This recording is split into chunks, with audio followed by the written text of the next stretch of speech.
On se retrouve pour un nouveau live du jeudi en compagnie de 4 invités cette fois-ci. C'est une première. 4 invités qui sont Nathan Lefebvre, Daniel Villa-Montero, Jérémy Wauquiez et Cyril Castagnier de chez Alira. Alira qui est un organisme de formation, une école qui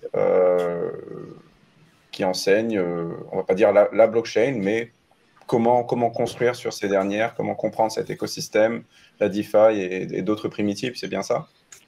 C'est exactement ça, ouais, complètement. Ouais. Merci beaucoup de nous recevoir. D'ailleurs, ça fait hyper plaisir, d'être reçu chez vous. Merci beaucoup. Plaisir. Moi, ce que je propose pour démarrer, c'est que vous nous en dites plus sur votre background, sur ce que c'est Alira, votre définition, parce que la mienne est un peu bancale. Et puis voilà, quoi, faut attendre aussi quelques minutes que l'audience s'installe, mais on peut démarrer avec ça me semble. Ouais, carrément, avec plaisir. Alira, c'est donc effectivement, tu l'as bien dit, hein, c'est une école qui est spécialisée sur les technologies blockchain. On existe depuis 4 ans. Donc on forme tout un tas de professionnels de l'écosystème francophone. On a formé des centaines de personnes aujourd'hui. On est sur 3 grandes thématiques. On forme des développeurs, notamment sur Ethereum. On est très Ethereum chez Alira. On forme des consultants. Donc là, c'est des gens qui ont plutôt une vision à 360, des généralistes. Donc c'est un programme pour les non-devs, on va dire. Et des consultants spécialisés sur la finance décentralisée, où là on fait vraiment un focus sur les protocoles DeFi. C'est un programme qu'on a fait en partenariat avec plein d'experts de l'espace DeFi et des gens des métiers du droit, du chiffre, de la comptabilité, de la fiscalité, etc. Voilà un peu le grand portrait de l'école, quoi. Ok, donc 3 axes. Donc des profils techniques au profil plus généraliste. Vous auriez l'offre, je suppose qu'il y a des prises en charge, des prix, des durées. Si jamais on veut se former, je suppose que est-ce qu'il faut avoir des connaissances préalables? En fait, quelle est votre cible, votre public? Un petit peu en détail sur les programmes, hein. Moi, je pense que c'est pour inviter les gens à se former, hein. Parce que là, voilà, là, je crois que la saison, en fait, elle est plus dans la spéculation. Il est temps de build.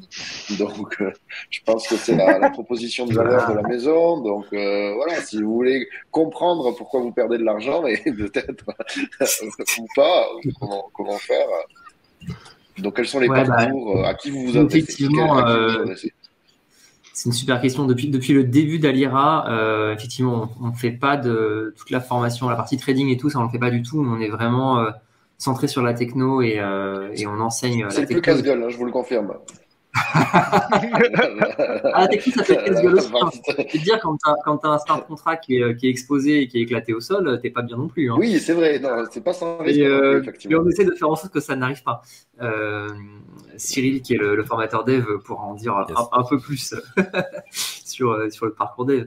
Mais ouais, pour répondre à ta question, en gros, les gens qui se forment chez nous, c'est des gens qui ont une bonne culture de l'informatique de manière générale et qui ont envie de devenir des professionnels de l'écosystème Web3.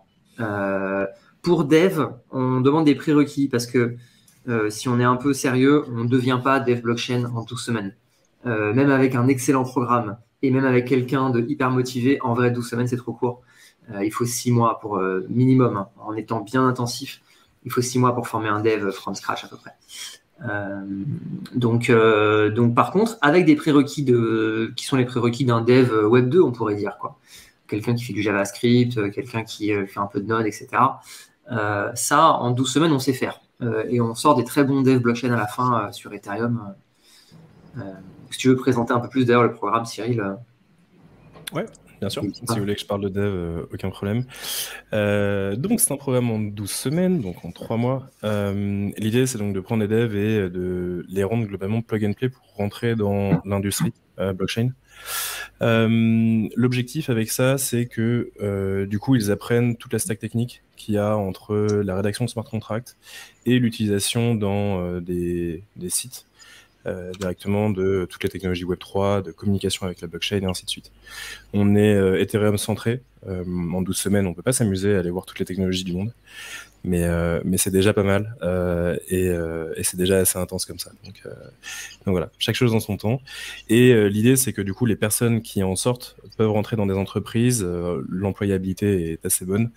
Très souvent, ça vient aussi titiller leur curiosité. Et la plupart continuent à m'envoyer des messages bien après pour me dire ah bah finalement, je suis allé sur Rust, je suis allé un peu voir ce qu'ils peuvent faire. Je suis allé voir tel protocole, maintenant je suis devenu contributeur et ce genre de choses. Donc c'est cool parce qu'il y a ce côté apprentissage et derrière augmentation de la curiosité et quelque chose qu'on apprécie quand même vachement, quoi. Ok, c'est super. Donc 12 semaines pour apprendre à faire de rug pull, on est d'accord. C'est en 12 semaines. Exactement. Non, je vous crois, moi. Non, mais tu vois, Mais typiquement, on a tout un module sur les NFT et je leur dis si vous voulez faire de l'argent, faites des NFT, c'est très bien. Bon, c'est plus trop le cas aujourd'hui, mais alors là, on est d'accord que les amateurs achètent les NFT, les professionnels les produisent. On est d'accord. Bah, c'est ouais. la différence entre un amateur et un pro pour moi. Et d'ailleurs, là, je vous chambre. Puisqu'on parle programme NFT, donc là, on vous a présenté les trois parcours. Donc, c'est les 3 formations entre guillemets longues. Alors, 12 semaines, c'est long, c'est court en fonction des perspectives, mais bon, c'est ce qu'on appelle les parcours. On vient de sortir le tout premier module de spécialité qu'on a fait en partenariat avec Ben Beka, qui justement est spécialisé sur les NFT, puisqu'on en parlait, qui s'appelle Développer votre première collection de NFT. Et donc là, l'idée, c'est qu'on prend quelqu'un. Ouais, c'est hyper cool. On prend quelqu'un qui a une bonne culture web. On prend vraiment pas à pas. Donc quelqu'un qui a une bonne culture web, éventuellement un développeur web 2, et on transmet tout ce qui est nécessaire en 6 semaines pour déployer à la fin une collection de NFT. Là, on est en train de lancer le programme. Ça va être la première session. On commence dans un peu plus d'une semaine. Dans 10 jours, on commence lundi prochain. Et ça va être hyper cool. Et c'est voilà, Ben qui nous a fait le programme. Donc, on est vraiment hyper content d'avoir fait ça avec lui, quoi. Félicitations. Donc, vous garantissez pas que c'est beau, vous garantissez pas la beauté de la collection, mais vous garantissez sa fonctionnalité. Ah, exactement. Franchement, ça peut même être beau. Ah non, ça peut l'être. La collection, elle vaut son pesant de cacahuètes. Moi, pour l'instant, on les a pas. On va les diffuser petit à petit, les NFT de cette collection. Non, ils sont. Ouais. On a travaillé un peu. On est très d'autant plus que c'est un beau produit dans le sens où tu sais, c'est vraiment guidé pas à pas. Ben fait ça avec vraiment beaucoup de talent parce que la formation développeur blockchain, ça reste quand même à des gens qui sont déjà développeurs. Tu vois, c'est assez rare que quelqu'un se dise je vais être développeur Web 3. En général, tu touches déjà à la technique, tu fais déjà du Web 2, du Web 1 et tu dis merde, la doc, je comprends pas tout, c'est un nouveau paradigme. Moi, c'est mon cas, hein, parce qu'à la base, j'étais développeur Symfony et je rejoins l'IRA comme ça avant d'assurer la direction pédagogique. Et tu as vraiment à côté, tu dis il y a un paradigme technologique à comprendre, il y a une manière différente d'architecturer et d'articuler les choses. Et là, effectivement, en 12 semaines, on s'adresse quand même à des gens qui ont déjà fait du code, qui ont déjà leur GitHub, qui ont un peu d'huile dans les mains, tu vois. Là, on est dans une solution différente. Là, il suffit vraiment d'être un peu débrouillard, un peu bricoleur, et tu peux t'en sortir. Ce qui est pour moi vraiment agréable et plus facile à la prise en main.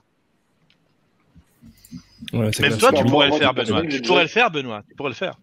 Oh, mais je le ferai faire à ma femme, parce que c'est elle qui m'a posé des questions sur. C'est encore mieux, c'est-à-dire que.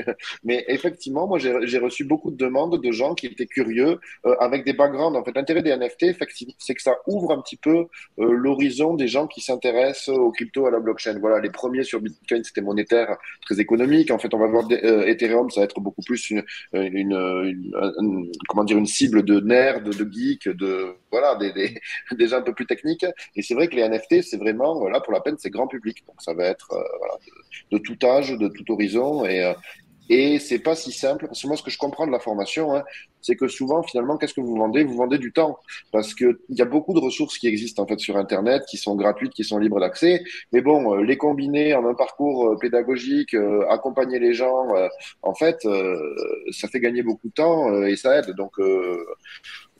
Donc non, moi je trouve ça super. Ouais. C'est vrai que on se rend pas compte quand on est dans le milieu de la complexité en fait pour quelqu'un qui est complètement étranger à cet écosystème. Et je pense que c'est marrant parce que je t'ai vu le doigt. Pardon, je t'en prie, désolé, je t'ai interrompu. Vas-y. Il y a un truc très intéressant dans ce que tu dis, c'est le côté intensif où au final, on les prend et vraiment à la fin, on est capable de certifier qu'ils sont à même de maîtriser les technos. Et en effet, comme tu disais aussi, les NFT, c'est un bon point d'entrée pour le grand public. C'est quelque chose qui est devenu célèbre pour des photos de singes et des robots et ce genre de trucs, mais fondamentalement, à la fin, ça fait des gens qui s'intéressent à la vitrine, tu vois, qui rentrent dedans. Donc c'est quand même plutôt quelque chose de oui, bien sûr. pour notre écosystème. Et la particularité, je crois, de Alira, c'est que c'est un organisme de formation en bonne et due forme, et donc on est éligible à certains remboursements. Enfin, on peut, je ne sais plus comment ça s'appelle, mais il y a la possibilité CPF, à l'époque c'était au pro.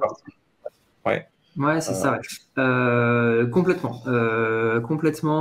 C'est-à-dire qu'en gros, nous, on est un organisme régulé par l'État français, qui a l'IOPI, etc. Je ne vous fais pas tout le détail. Sur nos formations, si on rentre dans le détail un tout petit peu, développeurs, on les forme sur une certification qui effectivement rend la formation éligible au CPF. Consultant blockchain et consultant DeFi, on est en train de finir de boucler le projet et je pense d'ici quelques jours on devrait l'avoir. Mais là tout de suite pour l'instant c'est pas encore le cas, mais voilà, c'est ça, on est sur la toute fin du dossier. Donc c'est l'histoire de quelques jours à mon avis. Aussi, moi je vais quand même vous travailler un petit peu. Il y avait des questions simples, c'est-à-dire que c'était les prix des formations et ensuite les modalités de prise en charge. Ouais, alors le prix de la formation, toutes les formations en 12 semaines, elles sont à 3 996,40. Les formations en 6 semaines, donc les formations de spécialisation, elles sont disons 4 000. Disons 4 000, on peut dire 4 000, arrondissons à 4 000. Sur la facture, c'est marqué le chiffre que j'ai indiqué. Mais on peut dire 4 000, ça ne dérange pas. Et l'autre formation, donc les formations en 6 semaines, elles sont à 2 996,40. Disons 3 000. Il y a une symbolique dans ce. C'est fait exprès ou c'est juste. Ouais, en fait, c'est important. En fait, c'est les arrondis. En fait, je suis devenu superstitieux avec ce chiffre. À une époque, nos prix de formation finissaient avec pareil un truc qui tombait pas tout à fait pile. Donc il n'y avait pas des virgules. C'était genre je sais plus 97 ou un truc comme ça. Et en fait, c'était au tout début d'Alira. Et en devenant organisme de formation régulé, on est sorti du système de TVA pour passer sur un autre système qui s'appelle la taxe sur les salaires. Donc, peu importe, c'est de la technicalité administrative, on s'en fout. Mais du coup, quand on sortait la TVA de nos prix, on tombait sur ce prix un peu bizarre que du coup on a laissé et que du coup j'ai laissé jusqu'à aujourd'hui. J'avoue presque par superstition de pas toucher le prix. Voilà. De refaire un dossier monstrueux de prise en charge. Ouais, c'est exactement ça. Ok, je comprends. Il y a des questions aussi pertinentes. Donc, bon, je reviendrai sur la prise en charge parce que c'est important quand même. Et ensuite, c'était la possibilité d'avoir une formation à distance. Là, je suis un petit peu les questions qui me sont Alors, posées. ce n'est que à distance. C'est ça qui est un point qui est important. Suite au Covid, effectivement, comme tous les organismes de formation, comme tu peux te l'imaginer, on fait des formations en ligne, à distance, avec effectivement des outillages sur Zoom ou sur n'importe quel autre outil. Un Discord avait été créé pour l'équipe et en fait, on s'est rendu compte de manière merveilleuse que c'était très pratique, très agréable et surtout qu'on touchait un public énormément grand. C'est-à-dire que quand tu vois les formations, avant c'était un public très parisien, mais maintenant en fait quand tu vois les formations, la très grande majorité, les 3/4 ne sont pas de Paris, ils sont de province. Donc on s'est rendu compte qu'il y avait un véritable besoin en fait dans l'Hexagone. On a même des gens qui sont du Québec, de Belgique, s'ils sont là je les salue, qui effectivement a vraiment élargi énormément le public. Donc ce n'est que en distanciel. Par contre, il y a beaucoup de contenus synchrones, c'est-à-dire qu'il y a beaucoup de contenus qui sont des rendez-vous avec les formateurs, avec les mentors, avec des experts effectivement qui vont apporter de la plus-value à des moments très précis. Donc tu vois, c'est vraie école avec des rythmes, t'as cours à telle heure, de telle heure, machin, t'as un vrai planning.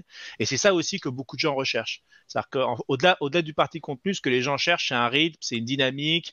Je veux des camarades de classe, je veux du travail en équipe, je veux à telle heure qu'il y ait une espèce de truc qui me motive à bosser parce que si je m'écoute, on sait comment on est, l'être humain se dit je regarderai la doc dans 2 semaines. Et après aussi ce que tu recherches, c'est des petits moments, des moments précieux. C'est-à-dire on va créer notre projet, tu vas le simuler, tu vas le préparer, tu vas le designer, tu vas l'organiser, tu vas le planifier, et à la fin tu as un jury de pros qui vont pouvoir valider ça. Il y a un aspect de prise en main et de réalisation vers la fin tu vois, c'est pas juste du contenu en ligne. Tu vois, il y a tout un cheminement pédagogique, on appelle ça un suivi pédagogique, hein, je n'invente pas des mots, qui fait qu'à la fin, effectivement, tu as 3-4 professionnels qui ont validé ça.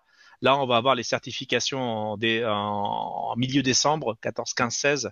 C'est 27 jurys de l'écosystème qui passent à tour de rôle et c'est 3 jurys en parallèle, tu vois, c'est une vraie industrie. Et globalement, voilà, quand ils sortent, ils ont proposé un truc qui est un petit embryon pré-alpha d'un projet réaliste et portable avec du code fonctionnel, du smart contract qui est déployé dans du testnet mais qui roule, hein. Et tu es content quand tu as ça, tu te sens beaucoup plus confiant pour te lancer sur un vrai projet, si j'ose dire ça comme ça. Donc c'est pas seulement du contenu, tu vois, c'est une énergie et une communauté. La communauté du Discord d'Alira, c'est plus de 1000 personnes très actives, donc tu as une vraie petite famille avec tout ça. Et je suis d'accord avec toi, c'est bien plus qu'un livre ou un document PDF. C'est infiniment plus. Même tu as les formateurs qui sont en direct avec toi tout le temps, qui te répondent à tes questions. Enfin, c'est une formation en ligne, quoi. C'est une formation en ligne complète pour devenir un professionnel de l'écosystème. Nous, le but, c'est vraiment ça. On prend des gens et on essaie de faire en sorte qu'ils atteignent un niveau professionnel pour l'écosystème. Voilà. Cyril, tu es en train de te faire chambrer dans le chat. Ouais, le chat en tout cas, vous n'êtes pas très imaginatif sur vos blagues. Hein. Genre, il y a quelqu'un qui a fait une blague une fois, là, tout le monde a repris la même blague. Créativité, le chat, c'est pas tout. Hein. J'avoue, je suis un peu déçu. On est 300 sur le stream, presque 300. Donc, merci à tous d'être là. Et merci à tous les abonnements qui ont été offerts et distribués, cryptologiques notamment. Et aussi aux abonnements cadeaux. Mais en fait, bon, c'est ma copine qui vient de le faire. Donc, bon. Merci. Merci à tout le monde. Merci au chat. Voilà. Ouais. Je suis en train de troller, raconter des bêtises. En fait, je comprends pourquoi Sam, tu t'es coupé les cheveux un jour. Hein. Ça a dû être un truc. Moi, j'étais perdu. Mais en vrai, ils sont assez marrants dans le chat. Et globalement, je voulais aussi revenir sur ce que disait Jérémy sur l'intérêt d'une école. J'ai vu qu'aussi dans le chat, il y avait des anciens élèves à nous ou des personnes qui sont présentes dans les promos actuels. Et c'est vrai qu'il y a ce truc-là de communication avec l'apprenant et on essaye, tant bien que mal, de suivre tout le monde, essayer d'avoir un suivi personnalisé pour faire monter en gamme tout le monde et prendre les gens avec leurs différences de niveau aussi. Il faut bien comprendre que chaque personne est différente et a un background différent aussi et essayer de les faire monter tous en gamme. Donc il y a ce truc-là que n'aura pas forcément un PDF où on part de rien, quoi. Donc ouais, le suivi, c'est un petit peu toute la force d'une école. Moi, je suis d'accord. Voilà, le Discord, les rencontres, le contenu, enfin, tout ce qui fait que vous êtes une école, vous formez des formations. Enfin, c'est sûr que c'est pas pareil que d'être autodidacte face à du contenu, même si le contenu est organisé. Alors moi, je continue, hein, j'insiste, hein, donc avec les prises en charge maintenant, qui faisaient partie, et ensuite. Mais c'est pour donc on a parlé des développeurs, ceux qui avaient ensuite du côté NFT, peut-être que ça s'adresse pas aussi qu'à ce public-là, c'est-à-dire que consultant, c'est peut-être d'autres profils. Donc je suppose que tout le monde, alors même si on a tous beaucoup d'admiration pour les développeurs, tout le monde n'a pas forcément vocation à l'être. Est-ce qu'il y a pour les non techniciens, peut-être plus des commerciaux ou d'autres profils, hein. Moi, je l'ai vu, gérer les communautés. En fait, et quels sont aussi mais bon, d'abord la prise en charge et ensuite les profils autres que les. Ouais, sur la prise en charge, consultant blockchain et consultant finance décentralisée, en gros, d'ici une semaine, a priori, ce sera CPF-able, comme on dit. Donc même modalité de financement que pour développeurs. Pour les personnes qui sont inscrites à Pôle emploi, c'est pareil, c'est finançable en partenariat avec leur conseiller. Donc ça, il faut qu'elles prennent rendez-vous avec leur conseiller. C'est 15% à peu près, 15 à 20% de nos effectifs sont des gens qui sont en reconversion professionnelle, donc inscrits à Pôle emploi. Et ensuite, alors parfois, on a des financements, ils sont un peu plus rares, qu'on va appeler collectifs. Par exemple, là, dans 4 jours, on lance une promotion qui est financée entièrement par la mairie de Paris et l'OPCO Atlas. Mais ça, c'est plus occasionnel, c'est moins fréquent. Les grands financements, c'est CPF, Pôle emploi, entreprise. Si vous êtes salarié d'une entreprise, l'entreprise peut payer votre formation. Et OPCO, alors là, on rentre dans vraiment la technique des financements de formation pro. Les OPCO, vous savez, c'est Atlas, anciennement Fafiec, ces organismes qui sont spécialisés dans le fait de financer de la formation professionnelle et pour lesquels vos entreprises cotisent. Donc ceux-là aussi, vous pouvez aller les solliciter si vous êtes salarié pour qu'ils financent votre formation en partie, quoi. Et ton autre question, du coup, c'était les profils non techniques. Tu sais que c'est la majorité des apprenants, Benoît. C'est la majorité des apprenants. C'est-à-dire que c'est vrai qu'effectivement on parle des développeurs blockchain en général, mais aujourd'hui dans les promotions en cours, la majorité ne sont pas des profils techniques. Ce sont des profils effectivement sur des formations de consultants et tout ça, parce qu'il y a énormément à faire, il y a énormément à builder hors du code, tout ce qui est les constructions et tout ça. Est-ce que tu peux donner des exemples, Jérémy, qui te viennent en tête rapidement? Après, on peut en parler pendant des heures. Complètement. Donc, consultant blockchain, l'idée, c'est vraiment de former des généralistes de la blockchain, des gens qui sont capables de contribuer positivement à l'écosystème sans être des devs. Donc, en fait, cette formation, on l'adresse à tous les gens. Par exemple, quelqu'un qui est un spécialiste du marketing et qui veut faire du marketing dans le Web3, consultant blockchain, il ressort de là, il est blindé avec une culture générale de la blockchain au top niveau, et ensuite il peut aller travailler dans le Web3. Un journaliste par exemple qui voudrait le faire, même chose.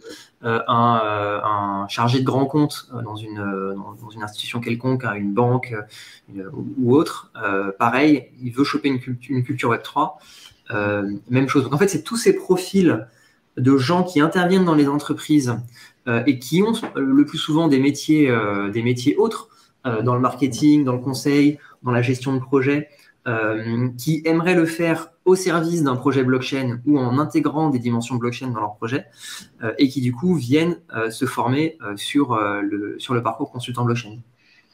Donc c'est un parcours où là on voit Bitcoin en long, en large et en travers, parce que quand même il faut un peu comprendre les fondamentaux et les bases de l'écosystème. Ethereum, pareil, en long, en large et en travers. Comment ça fonctionne techniquement, qu'est-ce qu'on peut faire avec, quels sont les grands cas d'usage, quelles sont les limites et les évolutions récentes. Donc tout ça, on le voit. On voit toutes les dimensions de blockchain, ce qu'on appelle parfois les blockchains privées. On appelle ça des réseaux permissionnés, mais chacun fait comme il veut. Mais en tout cas, on le voit parce qu'en fait, dans le monde de l'entreprise, c'est utilisé. Toute une partie légale aussi, qui est très importante, légale, fiscale, comptable. Pour les professionnels, c'est quelque chose qui compte énormément. Et puis d'autres blockchains publiques qu'on analyse aussi, notamment pour comparer les écarts qu'elles ont avec les deux grandes que j'ai nommées juste avant, quoi. Et c'est un programme qui est déjà bien dense. Ça a l'air de rien dit comme ça, mais en fait, quand on rentre un peu dans le détail, je pense que vous êtes bien placés tous les deux pour savoir qu'il y a de la densité dès qu'on commence à zoomer un petit peu, quoi. Oui, c'est sûr, c'est un puissant fond. Et je confirme effectivement que nous, on a des anciens de l'IRA qui sont venus au Journal du Coin, tu vois, écrire des articles. Et donc, ça aide bien quand tu as un profil de rédacteur qui se soit un petit peu renseigné sur le sujet de par une formation. Donc, ça, je le reviens. Moi, ma question suivante, c'est quels sont donc les débouchés? J'ai vu qu'il y avait des questions techniques. Alors, évidemment, il y a quelqu'un qui a été très concret sur les revenus moyens. Je pense que c'est très variable. Mais en fait, quelles sont les industries que vous avez remarquées? Est-ce qu'il y a des partenaires qui embauchent? Où c'est qu'est l'emploi? Est-ce que peut-être quelques stats, tu vois, sur le nombre de personnes que vous avez formées, en nombre de formés, on doit être aux alentours de 800, je pense, actuellement, quelque chose comme ça. Là-dessus, on a 6 mois après la formation, on a 80% des gens qui ont un job et à peu près entre 70 et 80% de ces gens-là qui travaillent en lien avec la crypto ou la blockchain. Alors évidemment, les chiffres que je donne, je précise un truc, je fais un astérix à ce stade. Les chiffres que je donne, c'est évidemment avec les données que j'ai de disponibles, c'est-à-dire soit les gens qui m'ont répondu, qui nous ont répondu au questionnaire, soit les gens qui ont un LinkedIn clair où on sait ce qu'ils ont fait. Les gens qui ont disparu dans la nature, évidemment, on ne sait pas ce qu'ils ont, on ne sait pas ce qu'ils font, on ne sait pas ce qu'ils ont fait. Donc ceux-là, ils ne sont pas intégrés dans les stats. Mais ça, c'est vrai pour 100% des organismes qui donnent des chiffres. Mais je le dis de manière explicite, comme ça, il n'y a pas de... Ouais. Il n'y a pas de loup. Et l'autre question... Jérémy, tu sais. Ouais. Tu connais la phrase de Churchill, hein, c'est je ne crois les statistiques que j'ai faussées moi-même. Exactement. Exactement. C'est pour ça que je donne la recette de fabrication. La recette de fabrication, c'est on envoie un mail et on demande aux gens est-ce que vous travaillez ou pas, si oui, dans quoi. Et donc, sur la base de ces gens, on doit avoir, je ne sais pas, 60% des gens peut-être qui répondent à ce genre de mail, je te donne l'ordre de grandeur. Et donc sur ces réponses-là, ça donne ça. Sur ces chiffres-là, ensuite, on a ces résultats-là. Évidemment, il y a plein de gens, mais moi, c'est pareil. Quand mon école que j'ai faite il y a 10 ans m'envoie un mail pour me demander ce que je fais, je peux te dire que je réponds pas, quoi. Alors que je suis sûr qu'ils seraient très contents que je réponde. Mais en vrai, je réponds pas parce que je fais autre chose de mes journées, tout simplement. Bref. Pour finir sur où est-ce que les gens travaillent, on a des gens aujourd'hui qui sont vraiment un peu partout dans l'écosystème, dans effectivement divers médias, tu le disais, dans des protocoles aussi, des choses comme Tezos, The Sandbox, Reality, Consensus. Vraiment, on a des gens qui sont un peu partout. Vous êtes partout. Mais ouais, mais ça me fait. Moi, je suis ravi. Je suis vraiment ravi. En discutant avec l'équipe ce matin, j'apprenais qu'un de nos anciens venait d'intégrer Consensus. C'est trop cool, quoi. On a des gens qui sont dans plus du côté conseil, on va dire, blockchain partner, KPMG, Smart Chain, voilà ce genre de boîte. Et après, évidemment, des fonds d'investissement, des trucs comme Imo Capital ou banque et assurance. Alors, il y en a plein. Société Générale, Crédit Foncier, BPI, enfin tout un tas d'acteurs. Qui paye le mieux? Vous avez accès, pardon, à ces chiffres. Qui paye le mieux? Oui. En fait, c'est ça qu'il y a une question souvent que les gens posent, c'est la rémunération. Elle est extrêmement variable. Parce que, en fait, tu vois, c'est pas une école où tu as des gens qui sortent de bac, qui vont faire un bac plus 3, menuiserie, j'en sais rien, et qui, à la fin, sortent avec le même métier, à peu près le même bagage. La moyenne d'âge, elle est de 40 ans, en fait, quand tu rentres chez Alira. C'est de la reconversion professionnelle. Tu as des gens qui sont avocats. Voilà, est-ce que le salaire qu'a un avocat est représentatif de ce que c'est que bosser à la blockchain? C'est pas ça qui est pertinent. Tu as des développeurs, bon là on arrive à avoir des choses à peu près homogènes, mais tu as beaucoup de personnes qui ont déjà un métier, elles prennent effectivement la compétence et la compréhension blockchain parce qu'au niveau de leurs entreprises, ils commencent à se rendre compte qu'il y a un certain nombre de vents qui tournent et on se dit voilà, on aimerait pouvoir étudier la question et l'implémenter dans notre stratégie, dans notre réflexion. Ça peut être de la petite boîte, ça peut être des grands groupes. Et ce sont des gens qui viennent se former. Il faut bien avoir conscience que les cours ont lieu le soir, ce qui veut dire que la formation est parfaitement compatible avec une activité professionnelle. Bon, il faut pédaler, monseigneur, mais on peut le faire. Donc, c'est ça aussi qui est important, quoi. Pour le coup, moi j'ai des stats sur les devs. Globalement, ça va du stagios à 500 € par mois dans les petites boîtes françaises qui ont envie vraiment de travailler et de se faire de l'expérience. Ça existe. Et ça va jusqu'à des gens qui vont travailler pour les protocoles DeFi américains ou au Qatar ou ce genre de choses. Et là, on va sur du 200-250K. Donc ça va de tout à tout. Tout est possible. Exactement. Et pour donner une moyenne, les devs blockchain en France, ils sont aux alentours de 60K. Mais c'est une moyenne. Donc, une fois qu'on a dit ça, il y a des gens qui sont en dessous, il y a des gens qui sont au-dessus. Et l'intervalle que vient de donner Cyril illustre assez bien ça. C'est qu'effectivement, la fourchette, elle est balèze. Mais il y a quand même une moyenne qui est pas dégueu. Puis après, ça dépend aussi de ton expérience et de tes qualités propres qui vont augmenter dans le temps. Voilà, tu peux pas faire tes 6 premiers mois et espérer avoir le salaire d'un cador, mais je suppose que des développeurs expérimentés, les gens se les arrachent. Il y a une pénurie d'ailleurs, je pense, à ce niveau-là. Complètement, ouais, complètement. On essaye de la combler, la pénurie. Vous avez des apprenants qui sont devenus, qui vous ont rejoint après dans vos propres équipes? Il y en a quelques-uns autour de la table. Il y en a quelques-uns. Moi déjà, tu sais, j'étais apprenant je m'ennuyais un tout petit peu et je me suis dit, en fait, j'étais directeur pédagogique dans d'autres institutions et dans d'autres écoles. Et tu sais, à un moment donné, tu dis, tu as envie d'apprendre, tu as l'habitude de bouffer de la dogue et tu dis, j'ai envie de retourner à l'école. Tu sais, j'ai envie de. Tu sais, c'est le cuisinier qui en a marre d'être en cuisine, il a envie de s'asseoir et de bouffer peinard avec son verre de vin. Tu vois, il y a vraiment ce côté-là. Et du coup, je rejoins Alira comme ça. Et déjà, j'ai découvert la technologie, la manière avec laquelle elle s'est articulée, la formation distancielle. Parce qu'avant, j'étais dans des écoles d'informatique, d'ingénierie web qui étaient présentielles, tu sais, à l'ancienne, les heures et tout ça. Et là, je me suis dit, putain, en distanciel, il y a plein de possibilités pédagogiques qui sont merveilleuses, c'est hyper agréable, il y a plein de trucs hyper intéressants. La communauté, le côté un peu particulier quand même qu'on a dans l'écosystème. Et du coup, voilà, j'en ai parlé à Jérémy. Je dis, écoute, il y a moyen de faire des choses ensemble. Et puis on a commencé à travailler ensemble. Et puis Cyril a été formé aussi. C'est un produit manufacturé artisanal de maison, made in Alira. Ouais, développeur de formation. Je travaillais notamment au CNRS à un moment. Et j'en suis arrivé à penser que l'innovation, c'était un truc qui me plaisait de manière très générale. Et en effet, Alira répondait à mes besoins. Et après une bonne expérience d'un an de lancement d'entreprise, de consulting, de ce genre de choses, au final, j'ai rejoint Alira de manière très heureuse il y a un an. Voilà. Top. Et par contre, pas Natax. Je vous ai pas posé une question. Non, Natax n'a pas fait Alira. Moi, je dois vous laisser, mais j'essaie peut-être de revenir un peu plus tard dans le stream. Mais en tout cas, c'était très cool. Et puis à très très vite. Je vous laisse, je profite de ton départ pour t'emboîter le pas, vous laisser aussi. Et merci beaucoup pour l'invitation, c'était vraiment hyper cool de présenter Alira avec vous, hyper sympa. Avec plaisir. Et à très bientôt. Et je vous laisse entre de très très bonnes mains. Moi, je vais continuer de vous cuisiner, vous inquiétez pas. Mais... Salut. Les petits oignons. On sort les condiments. Allez, vas-y. Salut Sam. Salut tout le monde. Merci beaucoup, Sam. Salut. Mais je vous ai. Moi, je repars sur un peu d'humain. Je vous ai pas posé la question rituelle. Alors, je lag, mince, j'ai l'impression que ma caméra.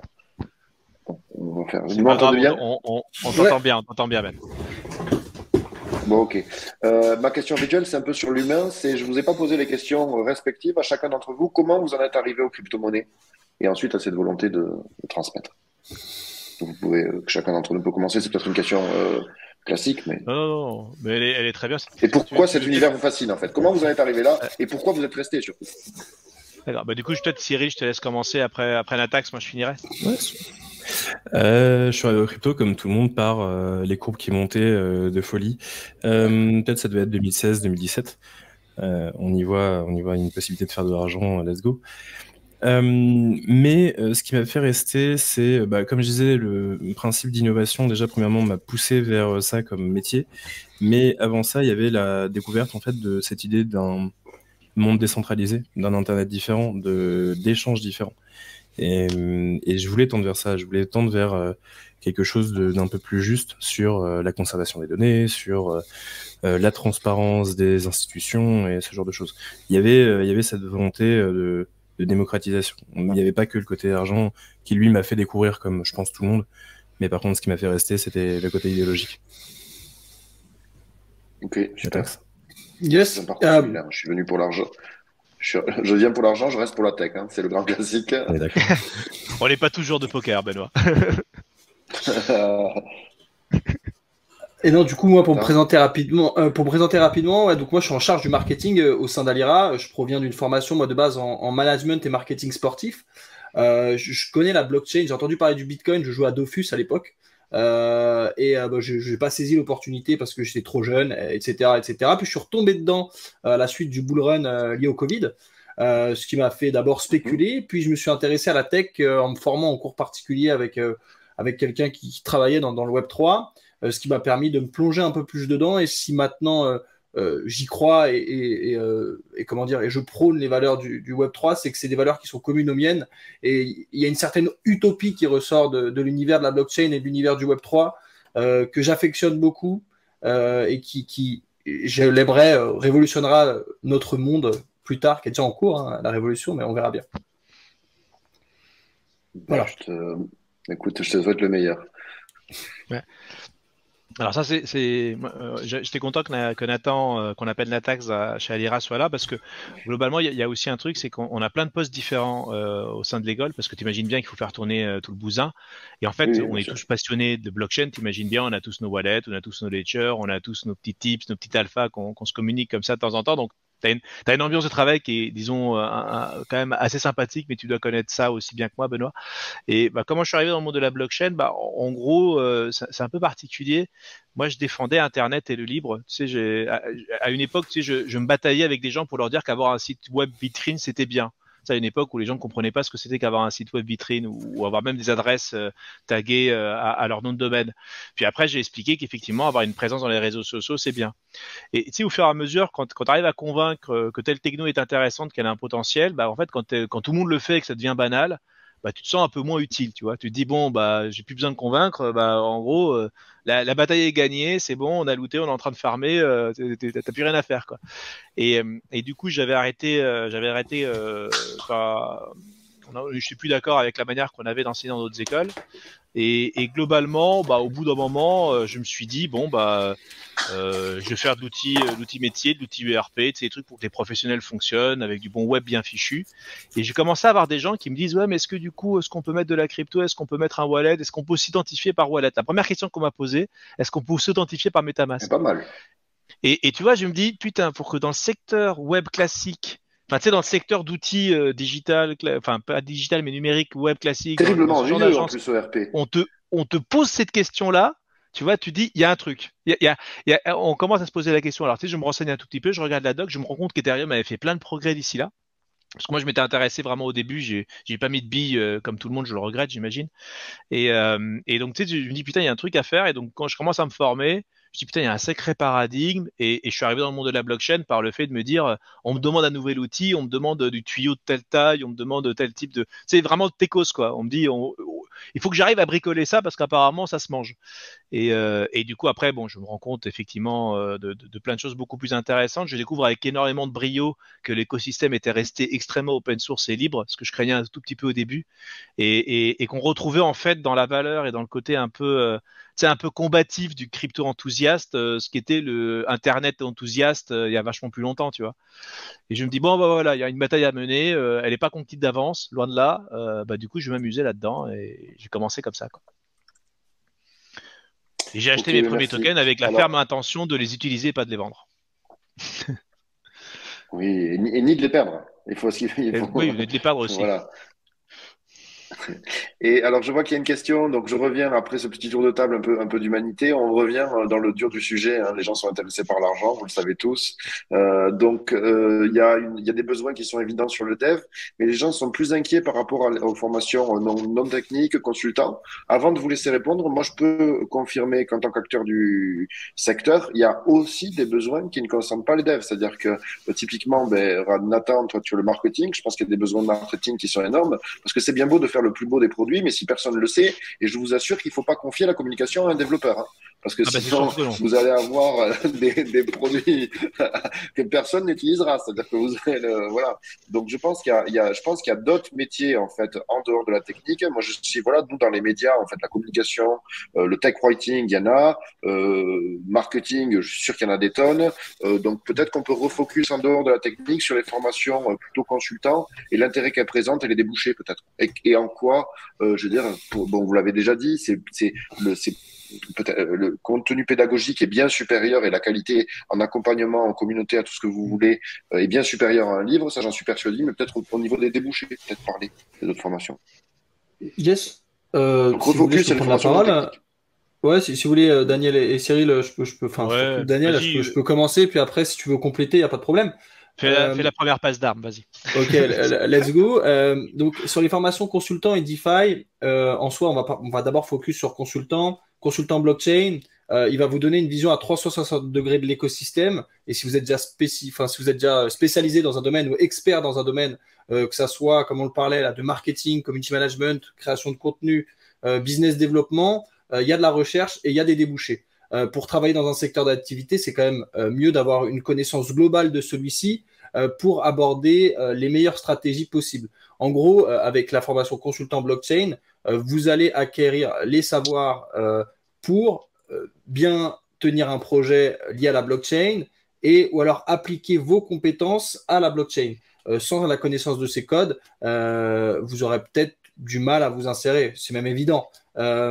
Pour consultant en DeFi, on va être sur quelque chose qui va être du coup plus lié à la finance décentralisée, comme son nom l'indique, et donc qui va être focus pour des personnes qui font de la gestion de patrimoine, qui sont dans les chiffres liés à l'argent, etc., qui vont faire potentiellement aussi de la compliance en finance décentralisée, ça va avoir un fort intérêt d'avoir une vision à 360 degrés de la finance décentralisée plus focus, qui est en fait un sous-champ de la blockchain et qui est quand même hyper complexe dans ses fondements. Et donc, Alira accompagne avec la plateforme d'apprentissage et les différents live experts qu'il peut y avoir en direct. Et donc, j'arrêterai là. Daniel, si tu veux reprendre la suite. Ouais, ça c'est un point qui est, il y a un point qui est crucial, c'est la perception des choses. Forcément, si tu mets métier blockchain, tu vas tomber sur des offres les plus criantes et les plus urgentes. Tu as besoin d'un développeur pour monter la chose. Tu as besoin d'un ou deux développeurs parce que s'il n'y a pas de produit, bah, mon cher Benoît, il n'y a pas de produit. Bon. Mais une fois que tu as fait ça, Oh, tu sais, de nos jours, non, non. j'aimerais que ce soit vrai ce que tu racontes, mais moi, j'ai vu des équipes marketing. Laisse-moi être un tantiller provocateur là-dessus. Non, mais blague à part. C'est-à-dire qu'une fois en fait que tu as ça, la majorité de la puissance de frappe, ce qui est le marketing, ce qui est la communauté, ce qui est la vente, ce qui est la conformité juridique, ce qui est le business développement, enfin, dans le web aujourd'hui, dans Internet, dans le web, tu vas pas me dire que la majorité des gens, c'est des développeurs intégrateurs. Tu as les designers aussi, tu as la réflexion produit, tu as les product owners. Alors, le point aussi qui est important, c'est que le défaut qu'il y a, c'est qu'il y a des gens qui disent « je sais rien faire, est-ce que je peux être consultant blockchain ?» C'est compliqué. C'est-à-dire que c'est pas seulement parce que tu connais le mécanisme de la blockchain que tu as un métier. C'est une compréhension sectorielle. Après, techniquement, normalement, et on a tous un métier. Quand tu as 40 ans, tu as forcément un métier. Ou à la limite, ton métier, c'est d'être débrouillard, ce qui en soi est déjà un métier. Tu as forcément quelque chose. C'est-à-dire que globalement, l'idée, c'est de se dire comment je peux utiliser mes connaissances actuelles pour effectivement, avec la blockchain, leur apporter une véritable plus-value. On a des avocats, on a des juridiques, on a des experts en conformité, on a des gens qui sont dans le marketing, des gens qui sont dans la gestion, tous ceux qui géraient des projets numériques, on va dire, assez batailles, assez classiques, tous ceux qui étaient consultants IT. À un moment donné, le consultant IT, on a un peu le ras-le-bol qu'on lui dise est-ce que la blockchain c'est sérieux ou est-ce que c'est du bullshit? Il a envie de pouvoir répondre, au moins se faire un avis éclairé, ce qui n'est pas toujours le cas de tout le monde. Donc là, effectivement, tu dois faire des formations non techniques, même si ta compétence n'est pas plus ou moins profondément technique. Qu'est-ce que je veux dire? Donc c'est ça qui est très important. Le point aussi qui est crucial, c'est que tu as un travail d'évangélisation plus fort quand effectivement tu as un profil non technique. Quand tu as un profil, par exemple, dev et qu'on vient de chercher, c'est que la personne en face, elle veut faire du Web3, on va dire que le terrain est conquis. Si on recrute un développeur Web3, c'est qu'il y a un travail de défrichage qui a été fait, Benoît. Par contre, effectivement, tu es dans n'importe quel métier, tu es marketing. Et tu dis, voilà, moi je suis marketing, mais attendez, j'ai une véritable plus-value. Je vais faire du marketing, mais je sais adapter le marketing au Web3. Je comprends leur code, je comprends leurs problématiques, je comprends la valeur ajoutée de ces technologies-là. Mais mec, si tu as en face un recruteur un minimum sérieux, tu passes clairement au-dessus de la pile. Parce que même au pire, l'entreprise ne le fera pas, elle a quand même cette cartouche à côté. Donc c'est ça aussi qui est important. C'est-à-dire que celles et ceux qui trouvent les meilleures places en ayant des compétences non techniques de blockchain ne vont pas répondre à des annonces où il y a un marqué blockchain en gros clignotant. Et c'est pas que sur des crypto natifs. Alors effectivement sur les entreprises crypto natifs, il y a à boire et à manger, hein, t'auras tout ce que tu veux. Mais c'est un endroit où les passionnés, t'as beaucoup de bénévoles qui vont gérer des communautés, ils vont se faire payer en leur balançant des tokens au visage. Par contre, dans des entreprises, elles sont pas idiotes. Ça peut marcher de temps en temps. Ça peut marcher, mais elles sont pas idiotes. Tu vois ce que je veux dire? C'est-à-dire qu'une entreprise, elle se dit, bah tiens, on a besoin de tel métier. Putain, si c'est quelqu'un qui comprend les codes du Web3, on le prend. C'est une sécurité, c'est une assurance qu'on a quelqu'un comme ça. Donc, effectivement, le but n'est pas de se dire est-ce qu'il y a marqué blockchain dans les annonces? C'est est-ce que le marché est intéressé par des gens qui ont un métier et qui, en plus de ça, ont une compréhension de l'écosystème blockchain? Et la réponse est oui. Je vous promets que la réponse est oui. Et donc, ça, oui, bah, à un moment donné, il faut être un peu plus courageux, quoi. Mais moi, ce que j'en comprends, c'est que c'est souvent en fait une spécialisation. C'est-à-dire que tu arrives avec ton background et tu te spécialises à cet écosystème naissant. Donc le cas typique, on va trouver, c'est les avocats. T'es avocat fiscaliste, c'est quand même bien dommage de rien pomper aux crypto parce que tu as beaucoup de clients qui ont des questions absolument abracadabrantes où ils sont allés swapper sur Uniswap des tokens, ils ont multiplié par 100. Et le pauvre avocat fiscaliste, il a beau connaître le droit. Je veux dire, s'il a jamais utilisé Uniswap, ça va être extrêmement abstrait et difficile d'accompagner quelqu'un dans sa déclaration s'il y pompe vraiment rien.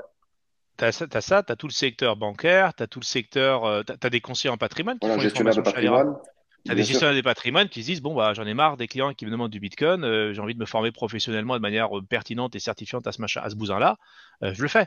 Et ça fait des profils hyper intéressants. Alexandre Louis de Froissart, qu'on n'a pas cité tout à l'heure mais qu'on n'arrête pas de voir sur BFM, et a fait la formation DeFi et c'est quelqu'un que j'aime beaucoup. T'as des gens dans l'équipe de KPMG d'Alexandre Sachego qui ont fait aussi Alira. Donc voilà, c'est-à-dire que globalement, tu vois ce que je veux dire, ce sont des gens qui n'ont pas répondu à une offre de boulot, cherche Blue Blockchain. Ils ont métamorphoser, muter leur travail pour pouvoir adapter ces nouvelles technologies-là. Et je suis d'accord. Moi, si je prends... Non, vas-y, Cyril. Du coup, c'est un des éléments qu'il cite, c'est le réseau d'Alira, du coup, permet justement de pouvoir avoir des débouchés dans des entreprises réelles. Sans ce réseau, des fois, c'est un peu compliqué. Et là, le truc, c'est que les alumni discutent, les gens discutent entre eux, et il y en a qui viennent apporter ça. Et exactement dans le même sens que Daniel, ils viennent apporter leur connaissance blockchain. Un de mes anciens élèves travaillait pour une boîte de jeux vidéo blockchain, je vais pas la citer, il fait partie d'une des plus grosses, et il a été recruté sous condition qu'il se forme à la blockchain, et donc du coup, il est venu chez nous se former, et du coup, il a pu intégrer cette boîte parce qu'il s'est formé à un moment.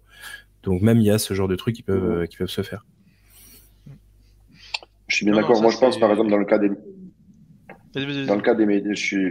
en fait, il y a les connaissances, il y a le réseau, il y a plein de choses. Et donc, vous offrez, c'est là où c'est plus qu'un truc en autodidacte. C'est vrai que aller trouver des opportunités seul derrière son écran, c'est possible aussi, tout est possible. Hein. C'est-à-dire que, mais c'est quand même plus facile quand on a accès à un Discord avec 800 personnes qui sont passées par là avant vous.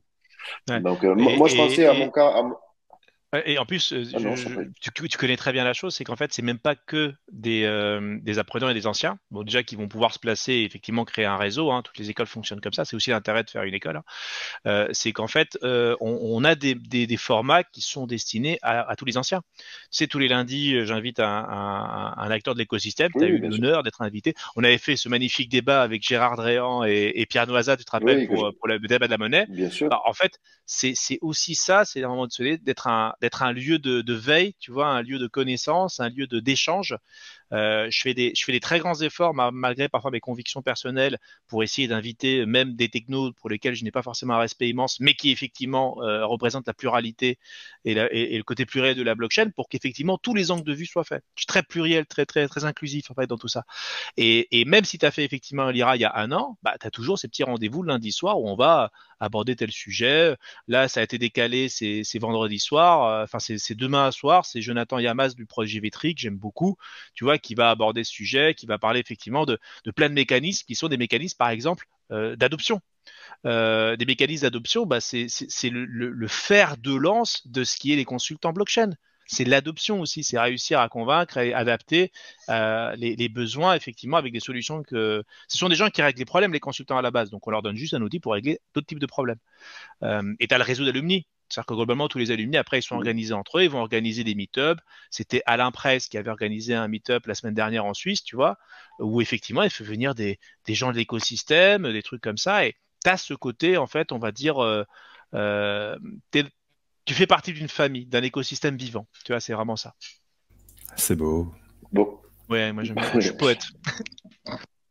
Non, mais c'est vrai, mais moi, je suis convaincu de tout ce que tu racontes. Bon, je suis obligé de briser la glace, hein. Je veux dire, mes amis, donc le chat est toujours aussi absorbé par cette histoire de FTX. Alors, j'ai une autre question, plutôt que de t'embêter directement. Est-ce qu'il y en a parmi vous qui ont été affectés par ce drame immonde qui est la faillite de...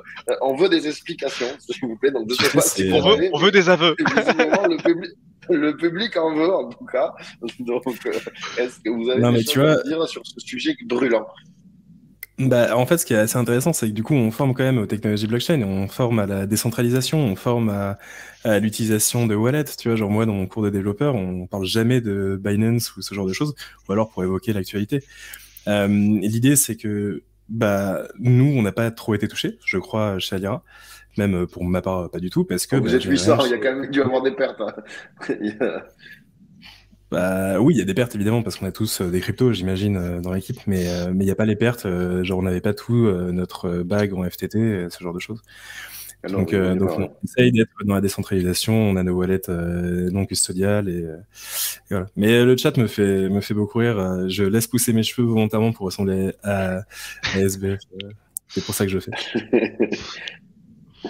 Non, mais tant mieux. Mais c'est vrai que comment dire, ce rappel à l'ordre, c'est not your key, not your bitcoins, enfin, not your crypto. Donc, on connaît tous, hein, pas ses clés, pas ses cryptos, ne pas mettre tous ses œufs dans le même panier, voilà. Donc, avec l'euphorie des marchés, on a tendance à l'oublier, on s'emporte, et en général, il y a un petit rappel à l'ordre. Par contre, Moi, pour répondre très vite. Pas simple, quand même, non plus. Ouais, elle est pas simple. c'est pour ça qu'on forme à cela, mon cher seigneur. Non, mais elle est pas simple. Mais au-delà de cela, il y a aussi un point qui, moi, j'ai pas j'avais pas de compte sur FTX, donc du coup, j'ai pas souffert ça.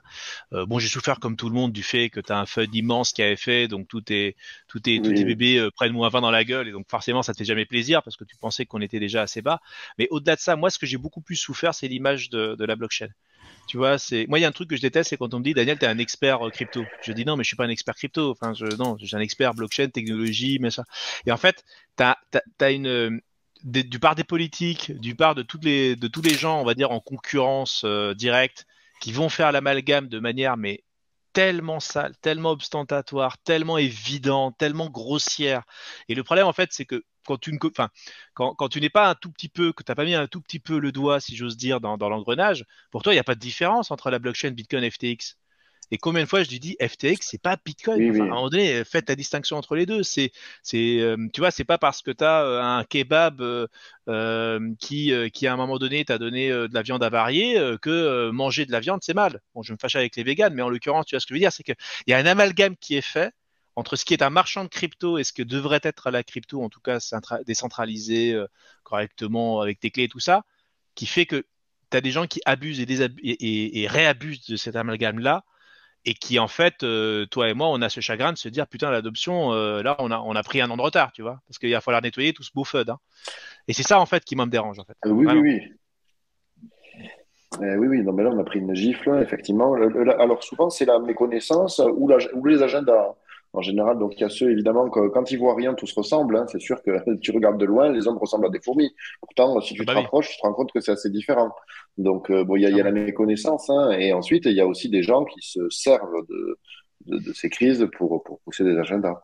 Donc, ça, je suis d'accord avec toi, c'est un peu triste, mais je sais pas comment. Et le paradoxe. Le sens de l'histoire va plutôt vers les.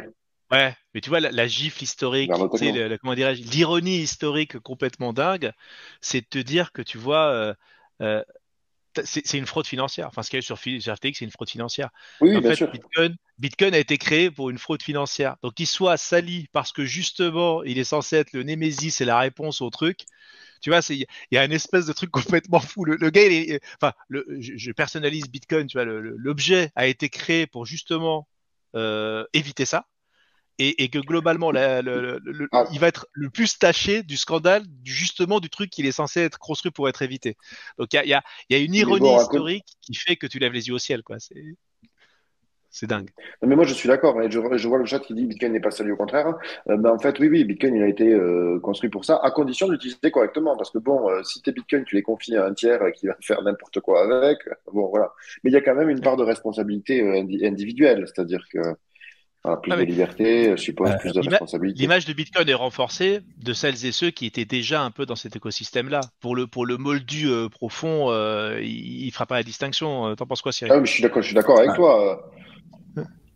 Tu vois, ce qui est bien, c'est qu'on a un peu le même boulot, en vrai, Benoît.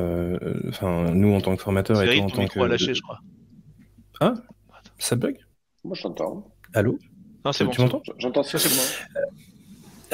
Non, mais tu vois, je disais qu'on avait globalement le même boulot, puisque notre boulot, à toi et moi, Benoît, c'est de former des gens et c'est d'essayer de leur faire comprendre des choses sur des technologies, sur des protocoles et ainsi de suite. Et en ce sens, il y a ce devoir de vulgarisation, ce devoir d'être vraiment stable et vraiment indépendant dans notre manière de parler, parce que on essaye de former les gens à de la connaissance et pas juste à du ressenti.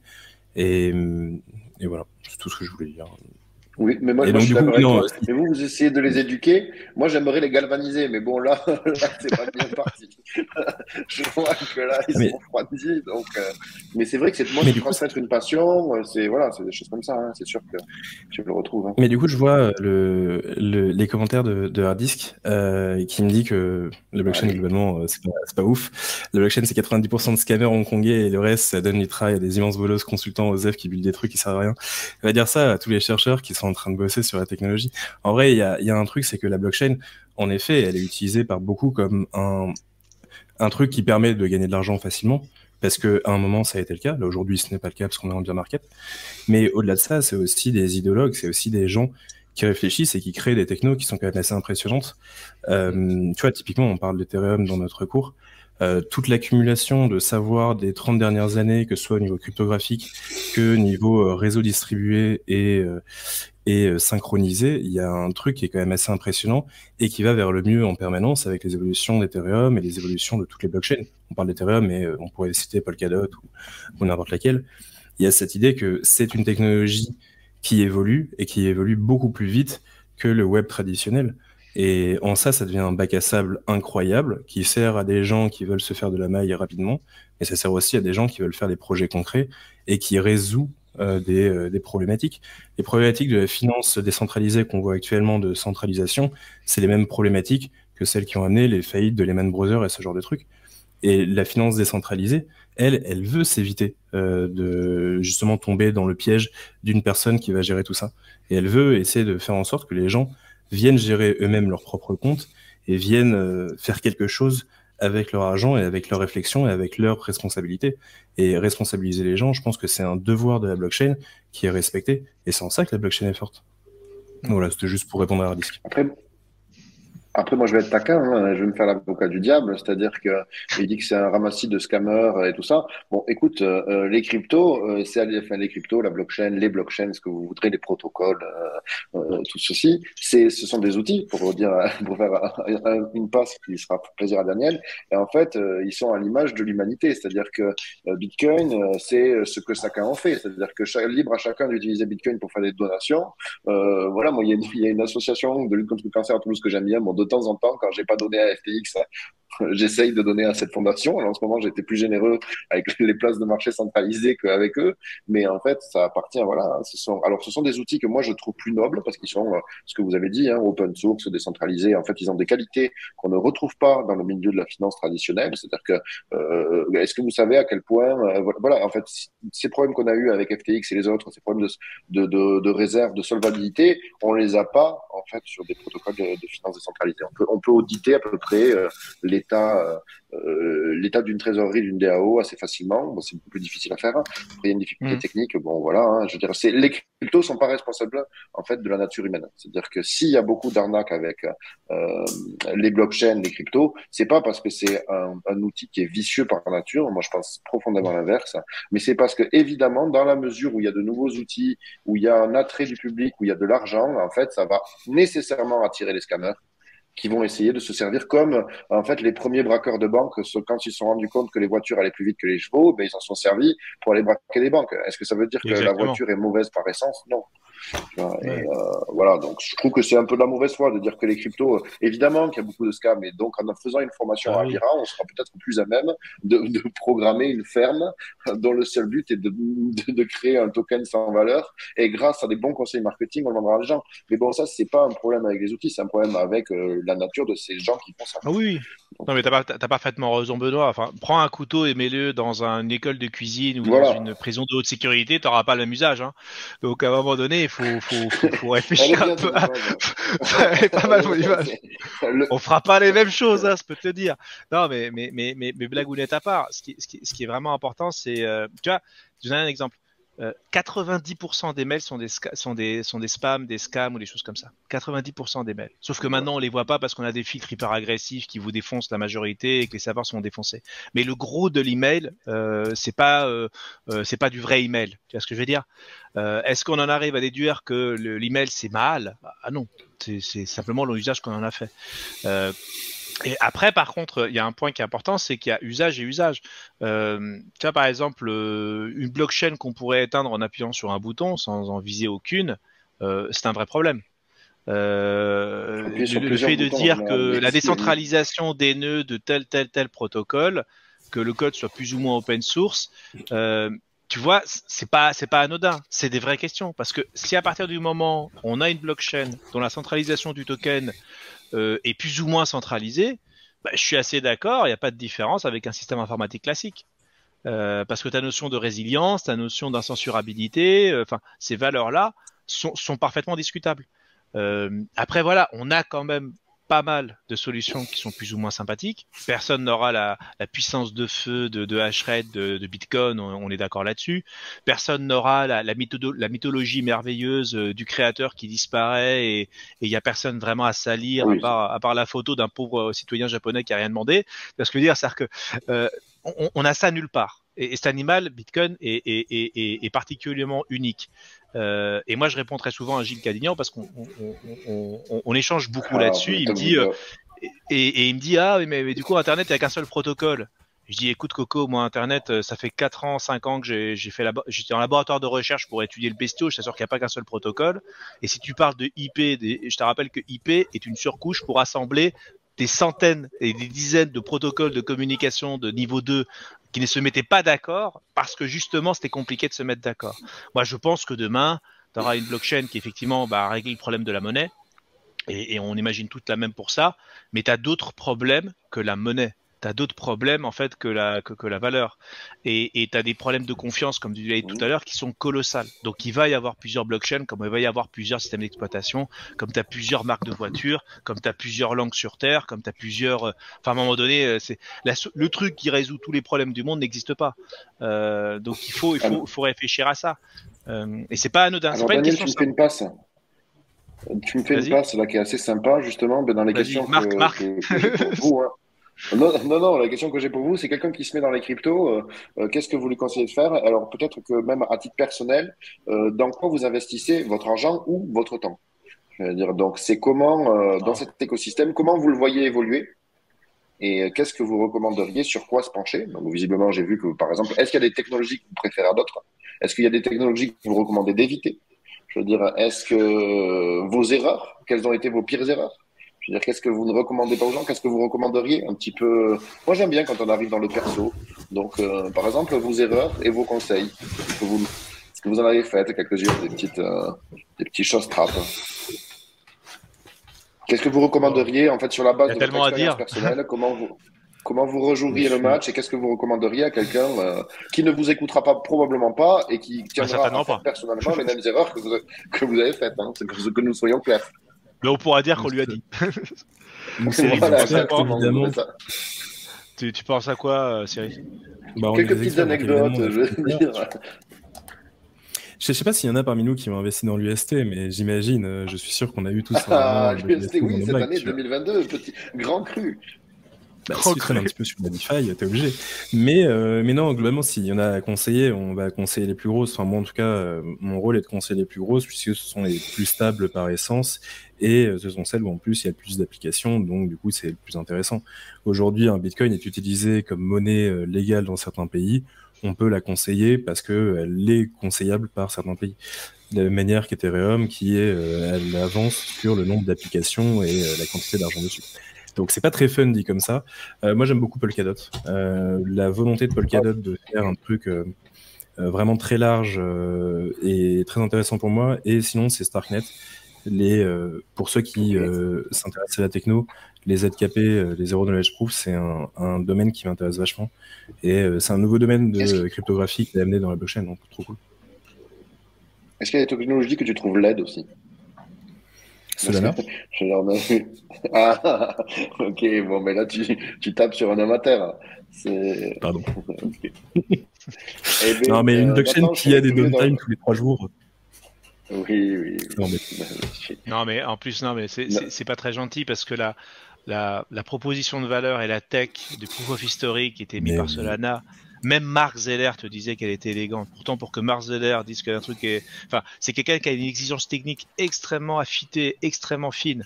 Et effectivement, moi, j'ai étudié le truc et technologiquement, enfin, disons les choses clairement, il y avait un truc à exploiter. Il y avait un truc à faire. Donc, c'est pas si simple. En fait, ce qui est odieux avec Solana, c'est la façon dont le prix a été pumpé, comment ça a été projeté en termes de marketing. Moi, à titre personnel, les expérimentations crypto, et même quand elles sont puisselles, elles peuvent être bancales. Et voilà, c'est juste qu'à un moment donné, ça a été mis sur le feu des projecteurs. Donc, ça va être la technologie du futur. Bon, c'est vrai que on peut être en capacité d'en douter parce que elle est quand même tombée en panne régulièrement. Mais moi non plus, moi, je jette pas forcément le bébé avec l'eau du bain. Mais voilà. En ce moment, c'est peut-être pas celle qui a le plus le vent en poupe. Et puis, un troll. Un peu. Non, mais attends, le contexte s'y prête un peu quand même. Hein. Le contexte s'y prête. Voilà. Je sais pas, Natax, quel conseil tu pourrais donner? Vas-y. Quel conseil je pourrais donner? Ouais, un retour d'expérience. Moi, grosse confession, je me suis fait rug pull sur un projet NFT. C'était au courant de cette année. C'était un de mes premiers investissements dans les collectibles. Donc, ce que j'aurais dû faire, c'était inspecter l'équipe, peut-être aussi regarder un peu la viabilité du contrat intelligent ou le faire auditer par quelqu'un de compétent. Après, j'ai fait des bêtises sur des shitcoins, bien évidemment, sur la Binance Smart Chain. J'ai perdu un petit peu des petites plumes par-ci par-là, mais c'était de l'amusement plus qu'autre chose. Et il faut quand même, si je peux conseiller quelque chose, c'est ne pas mettre tous ses œufs dans le même panier et stocker ses crypto-actifs sur des cold wallets tels que des ledgers pour éviter des petites problématiques si on laisse sur des exchanges centralisés, par exemple, ou ce genre de choses. Après, tu vois, là où je te rejoins, donc malgré tout, en fait, les shitcoins, si on le fait de façon intelligente, à savoir avec une partie réduite de sa bankroll et avec un temps qu'on y consacre qui n'est pas non plus infini, c'est un outil d'expérimentation et d'apprentissage fabuleux. Je veux dire, un rug pull, c'est extrêmement formateur, pour peu qu'on ne le fasse pas avec 100% de son capital, tu vois. C'est parce que tu te sens un peu con et en fait, tu réfléchis. Souvent, j'ai remarqué que l'immense majorité de l'humanité réfléchissait après, quand elle réfléchit. Donc, ça permet de se remettre en question. C'est toujours plus simple de réfléchir après. C'est toujours plus facile. Voilà, quand on réfléchit. Hein. Ouais, c'est toujours plus facile de refaire le match après le match, quoi. Non, enfin. Donc, je rejoins tes enseignements, Nathan. Et toi, Daniel? Non, ouais. Ah putain, moi j'aurais tellement de choses à confession, dire. Conseil, c'est les deux. C'est les deux. Ah ouais, confession, conseil. Alors moi je me souviens quand j'avais commencé. En fait, je commençais par les confusions. Moi j'en avais parlé à Manu Redpill, on en avait bricolé avec Token Brace, enfin avec des gens de la communauté, on en avait discuté énormément. Et il y avait un petit, tu sais, c'était l'époque sur la Binance Smart Chain. Des différents swappers. Alors, tu as toute la bouffe qui est passée, hein, le kebab, le bacon, enfin, tous les trucs alimentaires d'univers sont passés. Et en fait, j'avais compris, j'avais un sentiment de me dire, il faut être au début parce qu'il y a les capitaux qui vont arriver, tu vas avoir des APR de psychopathes qui vont attirer plein de gens. Et après, ça va se barrer. Il va falloir que tu te barres avant les autres. Ouais, j'ai compris les règles du jeu. Mais le Ponzi, ça c'est ce qu'on appelle le Ponzi farming. Le Ponzi farming. C'est une discipline avec des APR de 4000%, tu vois, les trucs, tu calcules, en une journée, je fais ma mise, je me barre, enfin, tu sais, il y avait un truc comme ça. Et en fait, je connaissais les règles du jeu. J'avais réfléchi, comme tu dis, Benoît, c'est vraiment et je suis sorti trop tard. J'étais là en train de me dire, allez non, encore une minute, encore une heure, allez encore. Et tu vas te coucher et tu dis, bon, allez, il est 3h du mat, je vais me lever à 9h, ça sera encore bon. Et tu t'es fait lessiver pendant la nuit parce que forcément t'as le marché asiatique qui reprend le relais et là ça rigole plus. Donc, tu sais, et en fait, le truc que j'ai vraiment appris, c'est le greed is great. L'avidité, ça permet de faire tourner l'économie. Enfin, il y a des petites références cinématographiques que je pense qu'il faut avoir, mais franchement, ça nous massacre tous. Et donc, à un moment donné, prends tes fucking profits. Enfin, c'est ce que j'allais dire. Prends tes profits. Enfin, c'est-à-dire qu'à un moment donné, pense que tout le monde ne peut pas gagner. Et il y a ça. Donc ça, c'est le côté très pécunier. C'est vraiment le côté là où je me suis fait gifler, pas beaucoup, mais je me suis quand même fait gifler. Et je me suis giflé dans le sens où en plus je connaissais les règles. Tu vois, il y a vraiment le côté de je savais que je prenais un risque fou. Tu vois, c'est pas j'aurais dû les ad hoc. Non, et c'est ça qui m'a fait très très mal parce que je me suis rendu compte que c'est encore plus violent. Après, moi, il y a un conseil que je donnerais, c'est du token, c'est de la valeur, c'est forcément on parle du prix, mais regardez ce qu'il y a au bout de l'étiquette. C'est-à-dire, prenez le temps de dire là il y a un prix, il y a les charts, ça dump, ça pump, il y a ça sur le Twitter, regarde ce qu'il y a de l'autre côté de l'étiquette, prends le temps, fais tes fucking recherches, lis le white paper, ne mets pas l'argent dans un truc que tu ne comprends pas, juste parce que tu vois en faire et que tu as l'impression que c'est un casino.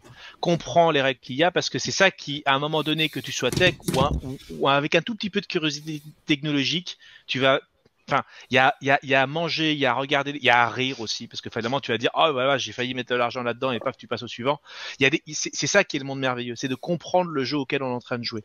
Et une fois que tu as ça, c'est vraiment le conseil. Mettez du temps, mettez des heures, mettez des mains dans le cambouis. Il y a combien de gens qui me disent la DeFi, bah non mais c'est compliqué et tout. Mais tu prends 10 Matic, tu prends 10 Avax, tu prends 10, voilà. tu prends machin, tu t'installes ton MetaMask, tu notes ta phrase dans un bout de papier sur ton bureau. Au pire, si tu le perds, tu as perdu 20 €, qu'est-ce qu'on a à cirer. Tu vas, tu testes, tu cliques, tu regardes le tuto. Tu te fais rincer comme tout le monde parce que c'est là qu'on apprend. Enfin voilà, mets les mains dans le cambouis. Parce qu'en fait, tant que tu t'es pas mis dans l'eau, tant que t'as pas été dans la piscine, tu sais pas de quoi tu parles. Et en fait, tu as plein de gens qui ont perdu beaucoup d'argent dans des échanges centralisés parce qu'ils sont restés dans un truc Web 2 ou acheté machin bidule. Et s'ils avaient commencé à être dans la piscine, ils auraient sorti peut-être certains de ces fonds pour jouer dans la piscine. Et il s'avère que ces piscines-là n'ont pas encore été complètement lessivées. Donc, il y a un truc qui fait que, enfin, si tu veux faire de la blockchain, de la crypto, que ce soit avec effectivement Bitcoin avec ses valeurs ou des cryptos, on va dire, plus sérieuses, et puis toute la farandole de trucs plus ou moins rigolos, qui sont des véritables laboratoires. Benoît, il faut qu'on fasse tous ces crash tests là-dessus. Imaginez qu'ils ont tous les petits logos des mannequins de crash test de voitures quand ils vont là-dedans. C'est fait pour ça, et c'est très bien que ça existe.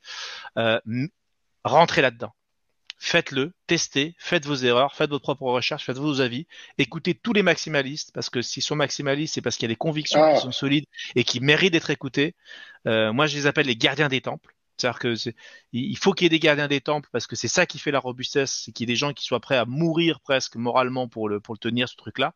Tu vois, quand tu avais le magnifique discours qui avait été donné, moi je crèverais en pleurant au haut de la colline. Putain, on dit pas ça pour Dogecoin, bordel. Enfin, tu sais, il y a un truc humain qui se crée. Et une crypto, c'est de l'humain. C'est ça qui va lui donner de la vie, c'est ça qui va lui donner de la robustesse, c'est ça qui va lui donner de la confiance. C'est le fait que tu as des gens qui vont miner peut-être à perte, qui vont avoir leur nœud complet quelque part sur Terre. Je veux dire, bon, c'est de l'électricité, je gagne rien, mais j'ai un nœud complet parce que je veux participer à ça. Je veux faire partie de cette histoire-là. Et ça, Benoît, tu le sais comme moi, ça c'est beau. Voilà. Ah, mais bien sûr que c'est beau. Je veux dire, il n'y a de richesse que d'hommes, et c'est cette communauté, en fait, c'est ces valeurs qui rapprochent tout le monde. Mais bien sûr. Ben, écoute, très beau discours. Moi, je te rejoins à 100%. Donc, expérimenter. Sur ton point précis, en fait, des mines de farming, moi, ce que j'ai appris, parce que moi-même, je me suis lancé dans ces trucs. Alors, moi, il faut savoir que toutes les erreurs, en général, je les ai faites, et parfois, malheureusement, je les ai faites plusieurs fois. Je veux ton bouquin, Benoît. Fais un bouquin, les trucs à pas faire, fais ton bouquin de ça. Ah oui, non, mais moi, dans le champ de mine, j'ai plus de jambes. Hein. J'ai marché sur toutes les mines. Et ce que j'avais retenu avec le Ponzi farming, qui était une discipline qui m'occupait beaucoup, c'est que, en fait, les rendements, il faut surtout pas, chaque fois que je me suis fait flamber de l'argent, y compris sur FTX, il y avait très souvent une histoire de rendement qui sont quasiment toujours fictifs. Et donc, c'est-à-dire qu'on regarde bêtement sur un front-end, je veux dire, le rendement affiché. Et je veux dire, dans le cas du Ponzi farming, oui, tu peux avoir typiquement Olympus DAO, c'était la grande discipline qu'ils ont inventée, c'était les rendements stratosphériques. Oui, mais si tu imprimes un coin comme un débile, je veux dire, tu peux proposer n'importe quel rendement. C'est-à-dire que ça n'a plus d'importance. Et donc, à la limite, si tu dois suivre quelque chose, à la rigueur, tu suis la trésorerie, tu suis des trucs comme ça. Mais le rendement, en fait, déjà, ça, c'est l'alpha et l'oméga. Moi, dans les premières arnaques que j'ai vues par arnaque, mais erreur de débutant, c'est la valeur unitaire. Ça, c'est le grand axiome de Ripple, et c'était la grande technique de Jed McCaleb, et c'est la grande technique aussi de Dogecoin. C'est-à-dire que si jamais vous créez un coin, s'il vous plaît, faites-le avec une petite valeur unitaire, parce que, je veux dire, il y a tous les low IQ de la Terre, c'est-à-dire qui ne se fient, en fait, que à la valeur unitaire du token, alors que l'alpha et l'oméga, c'est aussi de regarder la quantité et comment elle est produite. Donc ça, c'est un des premiers enseignements. Et ensuite, après, une fois que tu as compris que la valeur unitaire devait se combiner avec la quantité, que ça faisait une market cap, que tu vas regarder avec la liquidité, etc. Bon, là, moi, c'est des sujets qui sont, on va dire, un peu plus business, tu as trading que technique, mais qui ont quand même leur importance. Limite psychologique. C'est des trucs psychologiques, Benoît. C'est psychologique, en fait. C'est vraiment ça. Oui, je suis d'accord. Et donc, tu as les low units. Et après les low units, tu as les gros APR. Les gros APR, les gros APY qui sont en fait complètement fictifs. Et pourtant, ça marche à chaque fois. Alors, je vais évidemment revenir un petit peu sur le sujet. Ah ouais. Ouais, vas-y, Cyril. Non, je voulais juste revenir sur ce que tu disais par rapport par rapport au fait que ça, c'est un truc qui est très rappelé pendant la formation DeFi. On a pas mal parlé de dev, on a parlé de consultants, mais la formation DeFi, c'est exactement son principe, c'est montrer l'étendue du secteur, essayer d'intégrer les connaissances de chacun des écosystèmes, de chaque blockchain, essayer de comprendre aussi les protocoles et ce qui se passe vraiment, comprendre ce qu'on risque quand on met dans une pool de liquidité avec l'impermanent loss, ce qu'on risque quand on va staker ou lender ces tokens. Il y a toute cette partie-là de compréhension globale des risques qui est nécessaire à la maîtrise pour des gens qui, par exemple, travaillent dans des cabinets d'investissement, pour ce genre de trucs. Donc c'est trop bien que tu en parles parce que c'est exactement le propos finalement qu'il y a dans la formation DeFi, enfin consultant DeFi en tout cas. Et tu vois, on a parlé tout à l'heure de Mark Zeller chez AV. Il vient régulièrement chez Alira pour prodiguer ses savoirs. Il y a ce truc-là d'essayer de comprendre l'écosystème, essayer de comprendre ce qu'on peut faire avec la DeFi et comment pourrait-on gagner de l'argent avec des protocoles, même s'il n'y a pas de conseil en investissement, c'est pas notre rôle, on est là pour du savoir. Mais comment on pourrait faire et surtout comment on fait pour éviter de se faire pool, pour éviter de se faire avoir par des shitcoins. Tout à l'heure dans le chat ça parlait de Next Step. Typiquement c'est le genre de truc où on regarde un petit peu ce qui se passe, quelle est l'équipe derrière, qu'est-ce qui va pas et la formation DeFi est là notamment pour ça, pour essayer de comprendre et éviter de se faire avoir. Moi, tu vois, par exemple, ça me passionne, ça, c'est super intéressant. Et puis, c'est bien beau de gagner de l'argent, hein, mais il faut aussi arriver à le conserver. Donc, parce que sachez que par chance, vous pourrez en gagner, mais si vous êtes distrait, vous allez vite le recracher. Donc, c'est quand même mieux de comprendre un peu ce qui se passe. Et ensuite, je voulais aussi rebondir sur quelque chose de Daniel qui disait d'expérimenter. Et moi, j'ai une petite punchline sur ça. C'est-à-dire que Bitcoin, c'est un peu comme l'amour. Ça s'apprend pas dans les livres. Il faut le vivre. Et donc, les cryptos, Ethereum, la blockchain, tout ça, c'est-à-dire que c'est pas par un discours, c'est-à-dire que même vous allez faire la meilleure des formations, etc. Si les gens n'expérimentent pas par eux-mêmes, et justement vous, il faut encadrer en donnant les bonnes règles pour expérimenter. Voilà, t'es pas obligé de prendre tous les risques. Et donc typiquement, faire avec des petites sommes. Et ensuite tu expérimentes et tu vas comprendre beaucoup mieux. C'est-à-dire que rien ne remplace l'expérimentation. Ouais. Et je pense d'ailleurs que vous avez. D'ailleurs, quelle est votre partie technique et théorique chez vous? Je suppose qu'il y a pas mal. Tu veux dire quoi, partie technique? Est-ce que je veux dire, il y a la pratique et la théorie? Bien sûr. Dans vos parcours de formation, dans la voilà, donc ça, je n'ai jamais suivi vos parcours de formation, mais je sais que vous devez mettre les mains dans le cambouis à tout le monde. Ouais, tu mets les mains dans le cambouis. Chez EDF, t'imagines que tu mets les mains dans le cambouis. Enfin, Cyril pourra t'en parler en large en travers. Hein, je vais te donner la parole juste après. Mais effectivement, tu mets les mains dans le cambouis. Et oui, les autres, ils doivent installer leur MetaMask, on leur apprend à faire des manips, puis ils doivent les faire. Après, ils sont derrière leur écran. Hein, on va pas faire venir les GIGM et leur tenir la main. Mais effectivement, tu as tout ça pour leur mettre en place parce que c'est nécessaire. Donne-nous des exemples de pratiques, de petits projets que peuvent faire par exemple les développeurs pour s'aiguiser leurs armes. Chez les devs, on vérifie leurs connaissances par globalement 3 projets au fur et à mesure de la promo, histoire de vérifier que les personnes que l'on certifie ne sont pas des personnes qui ne viennent pas et qui ne comprennent pas les cours. Donc il y a ce truc-là principal. Mais même au-delà de ça, il y a un truc de vraie pratique qui est celle d'essayer d'imaginer des projets ambitieux. Et c'est ce qu'on fait à la fin de notre formation. On essaye de rassembler tout le monde, que ce soit les mecs en DeFi, que ce soit les gens en consultant et les gens en dev. Il y a à la fin une vraie certification qui est donnée grâce à la construction d'un projet blockchain. Et ce projet blockchain, il est assez conséquent. Il doit nous montrer qu'ils ont compris ce que c'est. Les consultants, ils vont faire des études market. Les DeFi, ils vont réfléchir à la tokenomie, par exemple, d'un projet. Les devs, ils vont créer le projet. Donc, à la fin, on va sortir des grands projets dans lesquels ils ont tous mis la main à la pâte, et il y a des jurys, des professionnels du milieu globalement reconnus qui vont juger ça. Est-ce que les gens ont vraiment compris, quoi? Est-ce que les gens ont compris l'intérêt de la blockchain dans un projet et essayent pas de nous faire du Web 2 avec du MetaMask? Donc, tu vois, il y a ce truc réel, et c'est ça aussi, mettre les mains dans le cambouis, c'est essayer d'imaginer des trucs. Et il y en a d'ailleurs qui derrière finissent en entreprise. Il y a eu plein de cas, pas Penium, mais je ne me rappelle plus du nom. Il y a eu Medalverse, il y en a plein qui sortent comme ça et qui essayent vraiment de se lancer et qui marchent globalement. Donc comme quoi, à la fin, on met les mains dans le cambouis pour une bonne raison. C'est parce que c'est comme ça aussi qu'on comprend, c'est parce que on pratique, quoi. Donc oui, obligé. Ouais. Et au-delà, tu as le côté, on va dire, pratique, TP, court, on va dire un peu classique. Mais tu sais qu'il y a 41 projets qui sont lancés sur la promotion actuelle qui s'appelle Rinkeby. C'est parce que les 27 jurys, ils vont pas juger des aquarelles. Donc inévitablement, en fait, comment comprendre, accompagner et conseiller et travailler dans un projet blockchain, déjà apprends à faire le tien. On verra après. C'est-à-dire que donc il va falloir le réfléchir et c'est là où ils se rendent compte que ah merde, mais en fait la valeur elle vient pas de nulle part. Il suffit pas que je prenne un token et que je l'imprime. Il faut qu'il y ait un service, il faut qu'il y ait un droit de gouvernance, il faut qu'il y ait le blockchain est là pour stocker de la valeur, mais il faut bien créer d'une manière même subjective de la valeur. Et c'est là où ils se rendent compte en fait de la réalité des choses. C'est qu'à partir quand ils doivent créer leur bébé, ils sont beaucoup plus à même de pouvoir juger les bébés des autres. Tu vois, c'est un peu comme. Tu sais qu'on a toujours tendance à trouver son bébé magnifique. Hein. Non mais tu vois, c'est la question de te dire. Il y a le biais de la mère, de la jeune maman. Hein. Bah oui. Donc tu vois, il y a ce côté de se dire, bah voilà, tu sais, le reproche habituel, si tu veux juger l'éducation des autres, éduque des gamins, après tu pourras juger l'éducation des autres. Donc effectivement, tout à fait.